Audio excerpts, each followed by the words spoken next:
गणदैवताय गणाध्यक्षाय धीमहि गुणशरीराय गुणवन्दिताय गुणेशानाय धीमहि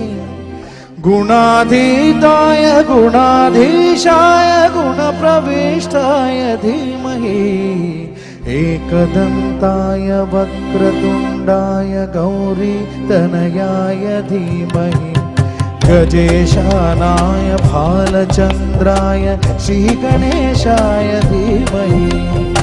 एकदन्ताय वक्रतुण्डाय गौरीतनयाय धीमहि गजेशानाय भालचन्द्राय श्रीगणेशाय धीमहि